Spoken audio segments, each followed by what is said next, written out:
Olá, seja bem-vindo ao EAD na UFAL, um programa que conecta você aos principais pilares de educação à distância aqui na Universidade Federal de Alagoas, Polo de Desenvolvimento Regional no Sertão. Para comentar sobre o processo de implementação da EAD no campus de Delmiro Gouveia, recebemos aqui hoje no estúdio a coordenadora da EAD Campus Sertão, professora Lilian Figueiredo. Confira agora a entrevista completa. Olá, estamos começando mais um EAD na UFAL. Hoje aqui no estúdio nós estamos recebendo a professora doutora Lilian Figueiredo, ela que é cientista social e política pela Universidade Federal de Alagoas e tem seu mestrado e doutorado na educação, no programa de pós-graduação em educação da nossa UFAL. Professora Lilian também está conosco, estudiosa da educação à distância, do uso das tecnologias. Professora, vem da UFAL do Sertão, da UFAL no Sertão, lá do campus Delmiro Gouveia. Professora Lilian, seja muito bem-vinda, é uma honra tê-la conosco aqui. Você que também colabora muito com a educação à distância pela Coordenadoria Institucional de Educação à Distância. Como é trabalhar como coordenadora, professora do presencial e à distância? Olá, Fernando. Bom, é uma pergunta um pouco difícil, né? Mas trabalhar, como eu já me especializei na educação à distância desde a minha graduação, na verdade, como você disse, sou cientista política, mas no meio da minha formação, eu cruzei com o professor Luiz Paulo e fui fazer PIBIC com ele. Então, daí em diante, e o PIBIC realmente era no foco, éramos fazer materiais didáticos para a EAD.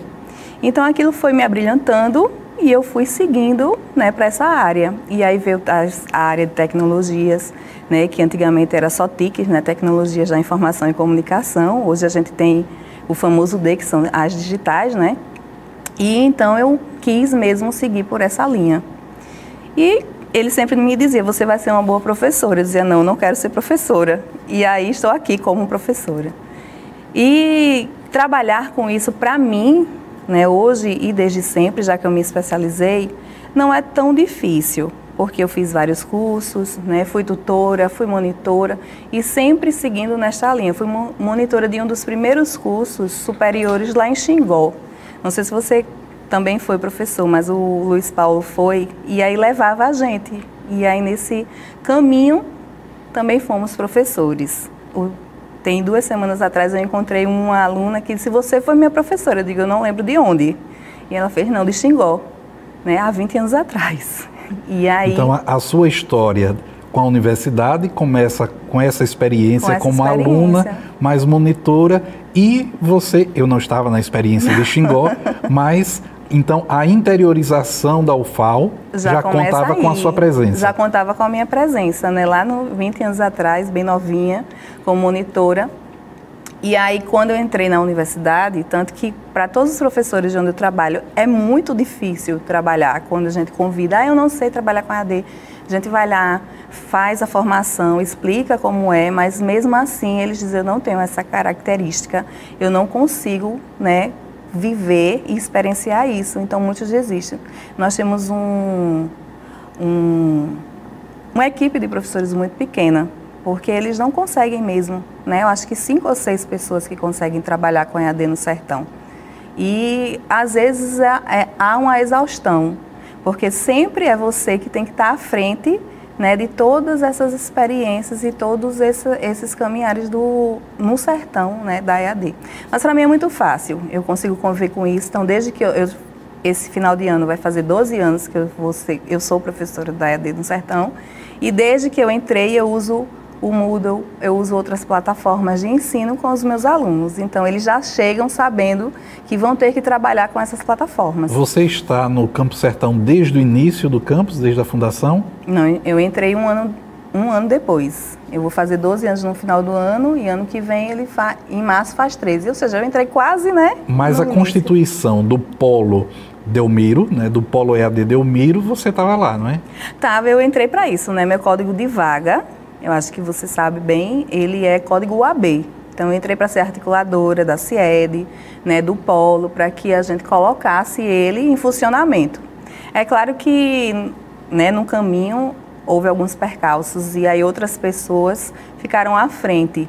E essas pessoas, eu vejo que elas até tentaram colocar, né, desenvolver, mas não conseguiram. E neste meio eu voltei e aí a gente teve algum curso, eu acho que 1 ou 2, né, nessa construtora, mas depois eu tive que sair de novo, porque eu fui fazer doutorado, eu fui fazer outras, né, qualificações. Eu engravidei, fui mãe, então a gente vai saindo e outras pessoas vão, né, ficando à frente dessa questão. E aí, quando eu voltei, depois da minha licença maternidade, eu fiz uma coisa que eu ainda não fiz aqui, foi colocar o meu polo para frente. Mas aí já tinha uma pessoa na frente, eu aguardei, né, o tempo dela sair e quando o meu diretor disse, Lilian, ó, tá lá, eu vou tomar a frente. Eu fiz, não, deixa que eu tomo, porque eu entrei para isso, né? Faz 12 anos que o meu código é esse, então eu agora tenho que assumir. A UFAL chega no Sertão e está no Campos Delmiro, está em Santana do Ipanema também, conta com cursos presenciais, mas também com o desafio da implementação, da renovação da educação à distância. Como é que você vê os desafios da educação à distância nessa porção do estado de Alagoas? No estado de Alagoas, eu posso falar um pouco especificamente regional, né? Santana, eu acho que o polo de Santana ele é um pouco mais além do que o polo de Almiro Gouveia. Existem, você sabe bem que existe a diferença, né? O polo de Santana é o polo que ele lida com as prefeituras, com a prefeitura diretamente, né? E o polo de Almiro ele é um polo associado, então é a universidade que toma conta do polo. Então, às vezes eu acho que é até mais fácil para a gente, por ser da universidade, porque nós temos uma estrutura, né, já cabível dentro da nossa universidade, então fica mais fácil. Porém, lidar com os nossos professores para que os cursos, né, venham para o nosso polo é que é o desafio. Porque muitas vezes eles não concordam, eles não querem, eles acham que isso vai ser uma competição com os cursos presenciais, e na verdade não é. Né, totalmente eles um se perfil. Complementam, né? Eles se complementam e o perfil é totalmente diferente. A gente vê agora pelo programa que nós temos, né, do MEC, a diferença do perfil do meu curso, que eu sou coordenadora dos 2 cursos de pedagogia. Dos estudantes, né? Dos estudantes deste programa específico, né, que são pessoas que já tinham largado esse sonho, né? As idades também são um pouco mais avançadas, não é o perfil de uma idade de 18 anos que eu tenho no meu curso regular. Eu tenho alunos de entre 18 a 45 anos no meu curso regular. No curso do programa, eu tenho alunos, eu acho que a média deve ser de 30 a 65 anos. Né? Ela gosta de dizer isso, eu tenho 65 anos e estou aqui. Mas, professora, eu tive 10 filhos. Eu larguei meus sonhos durante anos e hoje 3 filhos meus disseram, eu preciso que a senhora volte a conquistar o seu sonho, porque eu não quero ver a senhora morrer amargurada. Então, ela está lá no programa. Então, é muito diferente. E o desafio maior que a gente tem hoje é lidar com os professores para a gente trazer cursos da EAD para lá. Porque a gente tem que levar para o conselho, né? A gente tem que levar para o nosso curso e a gente tem que ter uma votação. E a maioria é contra. E depois dessa questão do remoto, parece que essa concepção de ser contra, ela ficou mais evidenciada. Né? Há uma confusão conceitual ainda entre o ensino remoto emergencial e a educação à distância. Mas você estava contando aí desse exemplo belíssimo dessa aluna, né, que com 65 anos está lá, estudando. Na sua história, na sua vivência como professora, como coordenadora, você deve ter encontrado várias pessoas que, por meio da UFAL no Sertão, por meio dos cursos à distância, puderam ter essa segunda chance ou puderam ter essa chance num outro momento da vida. Você lembra de mais algum caso nesse sentido, algo que marcou a história porque a EAD chegou no Sertão de Alagoas? Eu lembro, sim, que eu fui professora há muito tempo do Polo de Santana do Ipanema. O meu segundo concurso foi na UNEAL, né, que é a Universidade Estadual. E era do polo, e eu era de Santana do Ipanema, então eu trabalhava lá e trabalhava no polo. E uma aluna, na verdade, ela deveria ter os seus 45 anos e ela não tinha, né, um poder aquisitivo legal, mas um dia ela me trouxe um presente. Isso é muito marcante, eu conto para todo mundo. E eu não sabia o que era o presente, estava dentro de uma caixa. E ficou lá, e eu continuei ministrando minha aula até terminar, um dia de sábado. A gente sabe bem como são os sábados, né? E eu só, depois eu olho o presente, tá bom? E tenho que ministrar a aula, porque a gente vai fazer alguns trabalhos. Não, tudo bem. Mas eu queria dizer à senhora o seguinte, eu trouxe esse presente que eu nunca trouxe para ninguém, porque foi a primeira vez que eu consegui ver que realmente eu quero ser professora. Foi depois que eu conheci a senhora, né? Daqui a pouco a gente vai chorar aqui. E eu fiquei emocionada, eu não consegui responder a ela. Eu só agradeci pelo presente e agradeci. Eu era muito nova, né, também naquela época, quando ela me disse isso. E ela fez o meu presente com muito carinho. Eu acho que a senhora não vai gostar, mas é com muito carinho.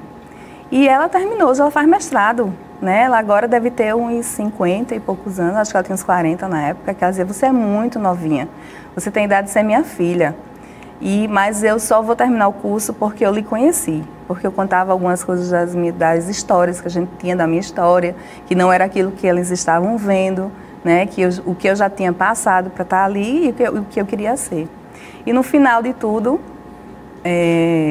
eu fui abrir o presente. E o presente era uma galinha, né? Mas era com todo carinho. Estava viva? Ela estava viva. E você deixou a galinha viva lá na caixa? Não, eu deixei, todo, né? Mas a galinha, por incrível que pareça, ela ficou calada o tempo todo da aula. Ela só veio gritar, na verdade, quando eu abri a caixa, né? Mas aquele presente foi tão significativo para mim, eu nunca tinha ganho algo vivo assim, né? Mas eu lembrei do que ela disse, é um presente de coração, né? E foi muito difícil trazer para casa, mas eu tive que trazer, né? Enfim... Mas uma das coisas que marca a gente, temos várias outras, né, que também marcam, mas esse especial, porque eu encontrei com ela anos e anos depois e eu não a reconheci. Eu disse, professora, lembra de mim? Eu lembro. Então, eu já estou fazendo mestrado lá na Universidade Federal de Sergipe. Que bom. E ela não tinha nenhuma, né, prospecção, nenhuma expectativa de nada. Né? Ela queria desistir. Então, a gente ter esses relatos é muito bom. Lilian, ótimo relato, ótima experiência. Nós, professores, nem percebemos e estamos marcando a vida dos nossos alunos, né? E eles marcam a nossa também. Mas eu sei que você é professora que trabalha também com a formação para o uso da tecnologia. Quais são os desafios dos nossos alunos, de trabalhar com os nossos alunos para o uso da tecnologia? Como é que você encara esse desafio hoje? O principal desafio regional, né, que eu tenho que falar muito da minha experiência no sertão, que é a que eu mais tenho, é a falta de tecnologia nas escolas. Ou melhor, a falta do entendimento de como usar as tecnologias na escola. Tem um laboratório de informática, tem outros instrumentos que são tecnológicos, mas eles não sabem que podem usar porque eles acham que a tecnologia é só digital, então tem que ter só o computador, o notebook. E aí, às vezes, eu quero trazer esses assuntos que estão no momento, como metodologias ativas, eu trago um pouco, como um que é cidadão digital, pensamento computacional da EAD, então, da BNCC. Eu acho muito interessante essa questão do pensamento computacional, porque ele hoje descreve, né, dentro do seu cotidiano. Então, quando eu trago isso, eles começam a ver a diferença. E aí eles começam a criar as possibilidades de trabalhar na escola, que antes eles não viam, porque eles achavam que tinha que ter aplicativos para colocar no computador, e quando na verdade a gente não trabalha com isso. Agora a minha última, eu estou com a disciplina de tecnologias esse semestre, que o nosso semestre funciona diferente, né? Tem semestre que tem a disciplina, tem semestre que não tem. E esse semestre eu estou com essa disciplina. E aí fui fazer uma aula de campo. Mas, professora, aula de campo para levar para Xingó, para ver a maquete de Xingó. Como é que a gente vai fazer essa maquete com aplicativo? Eu digo, não se vai fazer maquete com aplicativo, porque a gente não tem aplicativo, a gente não tem como todo mundo ir para o laboratório, que algumas máquinas funcionam e outras não. A gente vai fazer a maquete manual, com os usos, né, de dispositivos manuais, não os digitais, mas os manuais. Quais são esses? Garrafa PET, CD, todas essas coisas são tecnologias e vocês podem usar para fazer a maquete. E aí eu fui explicar tudo e aí eles entenderam por que, né, a tecnologia pode ser usada de diferentes formas. Aí já vem falando, eu já sei como eu vou utilizar a tecnologia na sala de aula da escola que eu ou estagiei, ou que eu estou sendo, que eu fui contratada, ou que eu sou professora. E aí a gente desmistifica toda essa questão de tecnologia. Não é como a capital, que a gente pode ter esse uso mais avançado, principalmente nessas escolas particulares, né? Que eu vou trazer uma turma agora em julho para conhecer o SESI, que lá tem um departamento de robótica. Um programa de robótica muito bonito. Muito né? bonito. Então, estou trazendo essa turma para ver. Mas lá a gente não tem. Tem uma escola que está começando a inserir, né, essa possibilidade de robótica. Mas não é como aqui que a gente tem mais, né? Muito bem. Quais são as perspectivas futuras? O que é que a gente pode esperar do uso de tecnologia e de educação à distância no Campo Sertão? O que é que você está pensando, sonhando? O que é que você está vislumbrando aí para o futuro? Ai, nossa, tantas coisas. Primeiro é trazer mais cursos para o nosso polo, que ficou muito tempo fechado, ele agora reabriu, graças também a esse programa que trouxe 3 novos cursos, né, de Ciências, Pedagogia e Letras. Então fez com que a gente também abrisse a sala do nosso polo, antes estava fechada, que a gente conseguisse equipar a sala, que também a gente não tinha equipamentos. Então, a perspectiva depois disso são muitos sonhos. Os primeiros trazer esses cursos, está chegando um de gestão, né, que a gente está fazendo essa estrutura com vocês da CIED agora. A perspectiva é vir um de educação física, que o pessoal da Uncisal já entrou em contato para a gente, né, se o polo estava aberto, se conseguiria. Eu disse que sim, então estou só aguardando o que é que eles vão me falar agora, se vai ter essa possibilidade de trazer. Né? Já falei para os outros polos os nossos horários de abertura, agora sexta e sábado, a gente tem essa possibilidade que antes não tinha. E quanto à tecnologia, os laboratórios, as máquinas, a maioria já estão em funcionamento, é outra possibilidade, hoje os alunos já podem ir para lá. Antes também nós não estávamos com isso, né? Isso também foi uma proporção, não proporção, mas algo que a gente ganhou com algumas emendas durante a pandemia, né, de alguns deputados, então, um deputado especificamente, que trouxe isso e a gente conseguiu equipar melhor as nossas salas de aula e o nosso laboratório, uma vez estava fechado. Então, e a outra perspectiva que nós temos é transformar nossa brinquedoteca num núcleo de aplicação infantil. Ela está reformando, está linda, está pintando. Outra possibilidade também, e aí a gente tem 2 computadores que também vamos colocar lá. E logo à frente transformar ela num núcleo mesmo grandioso, já com questões, com um laboratório de ciências, que eu tenho uma professora lá que trabalha com isso, e logo também colocar robótica, que eu disse, agora eu vou me especializar em robótica para trazer, né? E aí e o que é que a gente pensa nessa brinquedoteca? Colocar os filhos dos nossos alunos, das nossas alunas, enquanto elas estudam lá. Okay. Então, acho que no 2º semestre a gente já começa essa experiência, porque ela já está terminando aí a nossa reforma.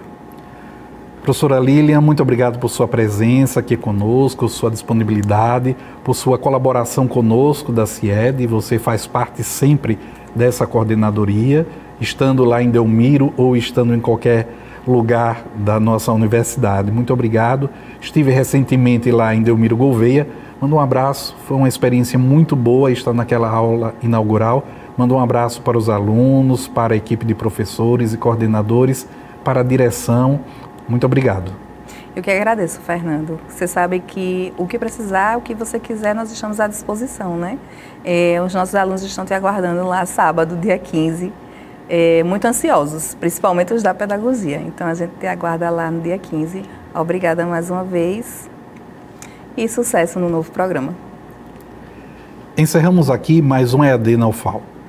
Até o próximo programa.